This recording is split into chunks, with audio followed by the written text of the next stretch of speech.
Hi guys, welcome back to our channel.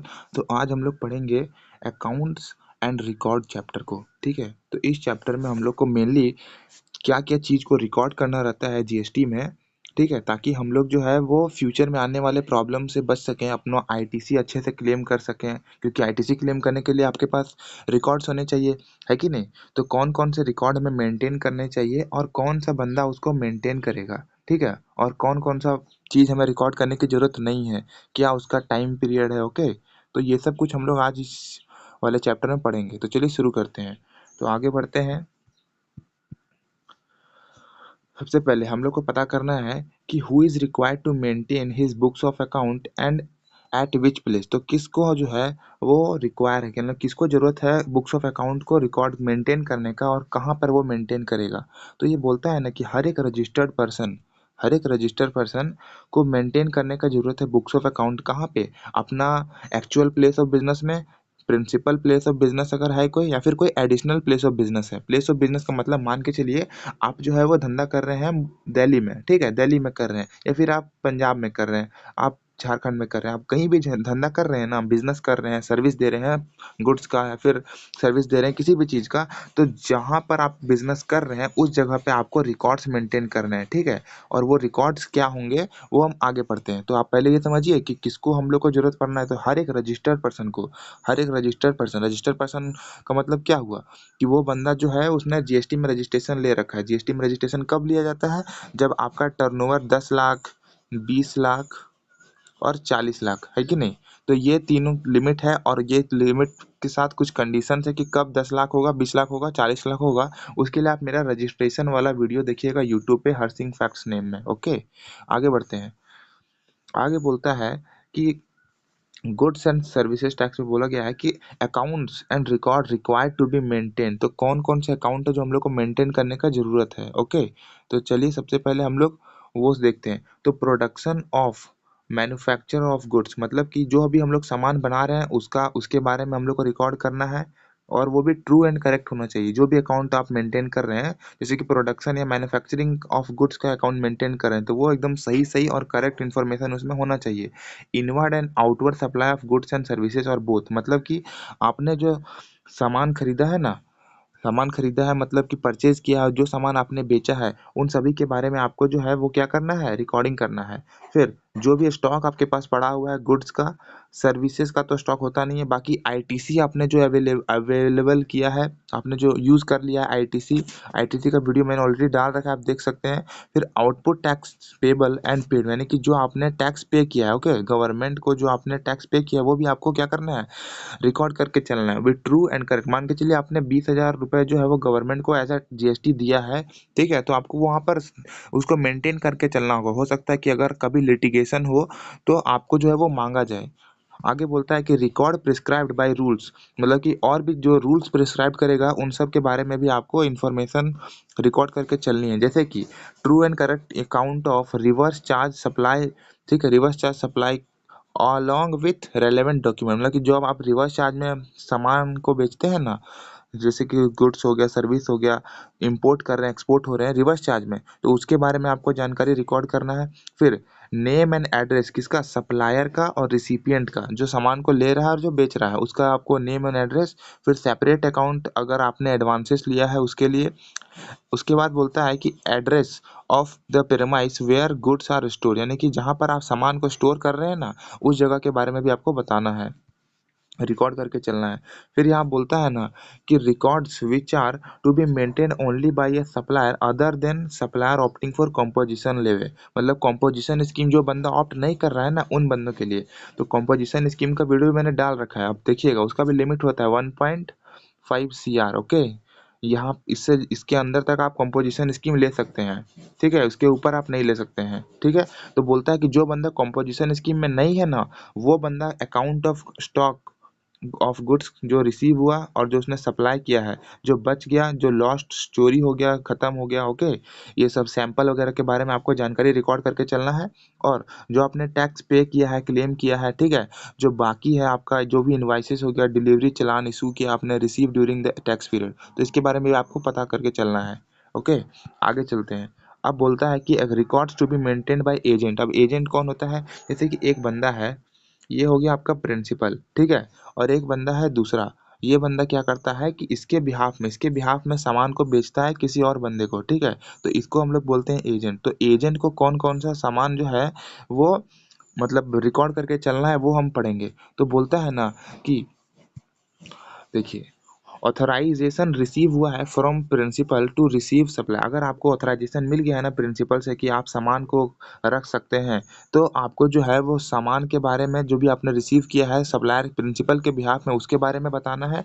फिर आगे बोला है कि जो भी डिटेल ऑफ अकाउंट्स है फर्निश बाई एवरी प्रिंसिपल, ठीक है, जो भी आपके पास डिटेल है किस चीज़ के बारे में, अकाउंट्स के बारे में, प्रिंसिपल ने जो आपको दिया है, ठीक है, उसके बारे में आपको रिकॉर्ड करके चलना है। जो आपने टैक्स पे किया रिसीप्ट और सप्लाई में, ओके, जिस प्रिंसिपल के बिहाफ में, तो उसको भी आपको रिकॉर्ड करके चलना है, ठीक है, क्योंकि आप प्रिंसिपल का काम कर रहे हैं ना।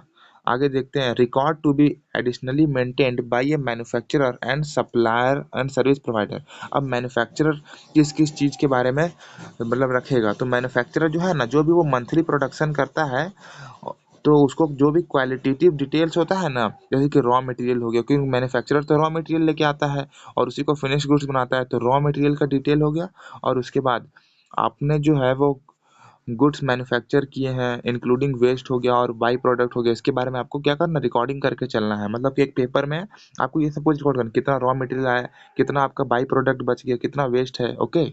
आगे चलते हैं। अब जो सर्विस प्रोवाइडर है उसको क्या क्या रिकॉर्ड करके चलना, जो सर्विस प्रोवाइडर है उसको जो है ना ऐसा अकाउंट को शो करना है जिसमें क्वालिटेटिव डिटेल हो। क्वालिटेटिव मतलब होता है कि जो नंबर से रिलेटेड, जैसे 1 2 मेरे पास 20 kg ये बचा हुआ है, ठीक है, किसी भी चीज़ का, तो क्वालिटेटिव डिटेल्स जो होता है उसके बारे में आपको रिकॉर्ड करके चलना है। उसके बाद detail of input service utilize and service supply, मतलब जो आपने आईटीसी जो है अवेल किया है ना, उसके बारे में बोल रहा है, उसको भी आपको रिकॉर्ड करके चलना है। आगे बोलता है कि separate record for work contract to be maintained by a person executing work contract. तो वर्क कॉन्ट्रैक्ट में क्या होता है ना, ये जो ठेकेदार होता है ना, इसको ठेका मिला जाता है कि आपको बिल्डिंग बनानी है और इसके लिए हम आपको पैसा देंगे, तो ये वर्क कॉन्ट्रैक्टर को क्या क्या चीज़ जो है वो रिकॉर्ड करके चलना है। तो वर्क कॉन्ट्रैक्टर जो है वो किसी और बंदे को हायर करता है, जैसे कि person on whose behalf the work contract is executed, तो वर्क कॉन्ट्रैक्ट खुद थोड़ी ना करेगा, किसी को हायर करेगा। तो उस बंदे को क्या करना है, रिकॉर्ड करके चलना है, जो भी उसने पेमेंट रिसीव किया है और जो भी क्वांटिटी बचा हुआ है, जो भी क्वांटिटी उसने सर्विस दिया है उसके बारे में रिकॉर्ड करके चलना है, ठीक है। और सर्विस और supplier from home goods and service receive, तो जिससे हम लोग को सामान या सर्विस मिल रहा है ना, उसके बारे में भी डिटेल हमें रिकॉर्ड करना है वर्क कॉन्ट्रैक्टर के केस में। अब आगे चलते हैं, बोलता है कि records to be maintained by owner और ऑपरेटर ऑफ गोडाउन और warehouse and transporter provider. अब यहाँ बोल रहा है कि हम लोग अगर खुद ओनर हैं, ठीक है, हमारे पास वेयर हाउस है, फिर हम ट्रांसपोर्टर हैं, तो हम लोग को क्या क्या रिकॉर्ड करके चलना है। तो हम लोग को रिकॉर्ड करना है कि और हमारे पास कितना गोडाउन वगैरह है, कि वेदर रजिस्टर्ड है कि नहीं है। हम लोग के पास जो कंसाइनर और अदर रेलेवेंट डिटेल है गुड्स के केस में, वो सबको बताना है। जैसे होता है ना, सामान को कंसाइनर जो है वो कंसाइनी को बेचता बोलता है कि भाई तुम जाके बेचो, तो वो हमें बताना रहता है। फिर ट्रांसपोर्टर जो है वो क्या क्या चीज़ को रिकॉर्ड करेगा, बोलता है कि जो ट्रांसपोर्टर होता है ना, ट्रांसपोर्टर रिकॉर्ड करेगा गुड्स ट्रांसपोर्टेड जो डिलीवर हो चुका है, जो गुड्स इन ट्रांजिट है, जो GSTIN of registered consignor and consignee, मतलब जो रजिस्ट्रेशन नंबर होता है ना कंसाइनर और कंसाइनी का। कंसाइनर मतलब ये बंदा आप समझ लीजिए, और कंसाइनी मतलब दूसरा बंदा। ये बंदा कंसाइनर है, ये कंसाइनी है, ओके। तो ये उसको सामान देता है अपने बिहाफ में बेचने के लिए। ये उसी टाइप का प्रिंसिपल और एजेंट टाइप का, लेकिन इसमें थोड़ा सा अलग रहता है। तो आपको क्या करना है कि जो कंसाइनर है इसका भी रजिस्ट्रेशन नंबर और कंसाइनी का भी रजिस्ट्रेशन नंबर रिकॉर्ड करना है। फिर हर एक ब्रांच, जो आपके पास ब्रांच है उसके भी डिटेल भी आपको देना है। फिर बोलता है अगर आप ओनर हैं या फिर ऑपरेटर हैं गोडाउन के और वेयर हाउस के, तो आपको books of account for the period of for which particular goods remain in warehouse, जब तक सामान आपके गोडाउन में था तब तक का रिकॉर्ड रखना है, including particular of relating dispatch movement receipt and disposal of goods. मतलब कि जब आप सामान को लेके आए, मूवमेंट कर रहे हैं, जब आपको उसको भेज रहे हैं या उसको डिस्पोज ऑफ कर रहे हैं, तो इन सब चीज़ों को आपको रिकॉर्ड करके चलना है। How the accounts are record how the accounts and records will be maintain, किस तरह रिकॉर्ड्स जो है वो मेंटेन किए जाते हैं। तो बोलता है ना कि रिकॉर्ड्स, यहाँ देखिएगा, कि records in electronic form be authenticated by a digital signature, मतलब कि ऑनलाइन अगर आप रिकॉर्ड कर रहे हैं तो डिजिटल सिग्नेचर से ऑथराइज होना चाहिए। Proper electronic backup of records to be maintained and preserve, proper उसका बैकअप होना चाहिए। ओके, हार्ड डिस्क वगैरह आप खरीद कर रखिए, पेन ड्राइव वगैरह में आप स्टोर करके रखिए ताकि वो लॉस्ट ना हो। उसके बाद बोलता है record in electronic form books of account include any electronic form of data stored in any electronic device. Okay, फिर सच record needs to be produced on demand in hard copy or in any electronic readable format। okay, detail of file detail of files such as, जैसे कि आपका हो गया password, explanation of code, इन सब के बारे में आपको क्या करके रखना है, रिकॉर्ड मेंटेन करके रखना है ऑनलाइन। ओके, फिर बोलता है कि no entry to be erased overwritten, मतलब कोई भी एंट्री आपका जो है वो रिटर्न नहीं होना चाहिए। फिर बोलता है incorrect entries other than those of clerical nature be scored out under attestation and thereafter correct entry to be recorded, मतलब जो गलत एंट्री है ना उसको आपको क्या करना है कि स्टोर उसको भी करना है, लेकिन उसके साथ आपको सही एंट्री भी पास करना है। बोलता है in case electronic record mean maintain a log of every entry deleted और डिलीटेड शैल बी मेंटेन्ड, मतलब कि जो भी एंट्री आपने डिलीट किया, मान के चलिए आप एक डॉक्यूमेंट मेंटेन कर रहे हैं, ये वाला एंट्री आपका गलत हो गया, ठीक है, गलत हो गया तो ऐसा नहीं कि इसको आपको हटा देना है, इसको भी आपको रिकॉर्ड करना है। फिर बोलता है books of account maintain manually by be serially numbered, जो भी आप बुक्स ऑफ अकाउंट मेंटेन कर रहे हैं ना उसमें 1 2 3 ऐसे करके आपको नंबर रखना चाहिए। फिर बोलता है books of account are required to be produced on demand, तो बोलता है बुक्स ऑफ अकाउंट जो है ना उसको रिक्वायर करना चाहिए डिमांड पे। Books of account are required to be produced on demand. अगर आप failure to maintain the accounts है, मतलब कि आप अकाउंट नहीं मेंटेन कर पा रहे हैं, तो देखिए क्या होगा। बोलता है ना कि पीओ सेल, पीओ मतलब क्या, एक ऑफिसर होता है, ठीक है, प्रॉपर ऑफिसर, वो बंदा जो है वो डिटरमाइन करेगा कितना आपको टैक्स देना था उन सामान पे। उसके बाद आपको प्रोविजन ऑफ सेक्शन 73 और 74 अप्लाई कर देगा मुटेंडिस मुटेंडिस, ठीक है, मुटाटिस मुटेंडिस, मतलब कि इसका मतलब होता है ना कि सेम, अलग अलग नहीं, इसका मतलब समझ लीजिए कि सेम एज, ठीक है। Apply for determination of such tax, तो वो इन सेक्शन को अप्लाई करके आपका टैक्स लायबिलिटी निकालेगा। प्रॉपर ऑफिसर से बच के रहिएगा। एक बंदा होता है प्रॉपर ऑफिसर, गवर्नमेंट का बंदा होता है, ये अगर आपने झोल माल किया है, आपने टैक्स नहीं पे किया, आपने रिकॉर्ड अच्छे से मेंटेन नहीं किया, तो ये बंदा आपका टैक्स लायबिलिटी निकालेगा, ठीक है, जीएसटी का, और फिर आपको उसको पे करना पड़ेगा, वरना आपको फाइन या जेल भी हो सकता है। फिर बोलता है period for retention of account, कब तक आपको अपने बुक्स ऑफ अकाउंट को रिटेन करके रखना है, तो 72 मंथ, क्या बोलता है 72 month from the such date। okay, furnish annual return for the year pertaining to such accounts and record, मतलब कि मान के चलिए अभी 2024 चल रहा है, एक डेट में ले लेता हूँ, 1/1/2024, तो यहाँ से 72 मंथ को आप जोड़ लीजिए, ठीक है।